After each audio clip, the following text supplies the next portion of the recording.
తమ సొంత ప్రభుత్వాన్ని ఏర్పాటు చేసుకున్నారు. చైనా మాత్రం తైవాన్ను ఒక దేశంగా అస్సలు చూడటం లేదు. తైవాన్ మా దేశం నుంచి విడిపోయిన ఒక రాష్ట్రం మాత్రమే. ఎప్పటికైనా అది మాలో కలవాల్సిందే.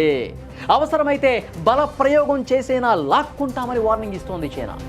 కానీ తైవాన్ మాత్రం మాకు సొంత ప్రభుత్వం ఉంది, సొంత ఆర్మీ ఉంది, మేము ఇండిపెండెంట్ అని వాదిస్తోంది. అలానే ఈ గొడవ సాగుతూనే ఉంది. రీసెంట్గా మరోసారి ఉద్రిక్తతలు రావడానికి కారణం అమెరికా అండ్ జపాన్. జపాన్ కొత్త ప్రధానమంత్రి సనాయే తకాయిచి ఇటీవల చేసిన వ్యాఖ్యలు మంట రాజేశాయి.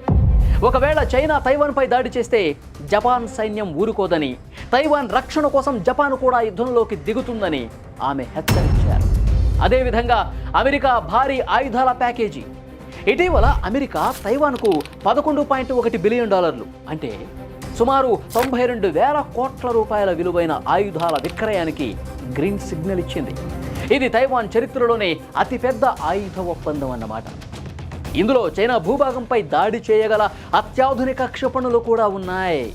1979లో అమెరికా చేసిన తైవాన్ రిలేషన్స్ యాక్ట్ ప్రకారం తైవాన్ తనను తాను రక్షించుకోవటానికి అవసరమైన ఆయుధాలను సరఫరా చేయటం అమెరికా బాధ్యత.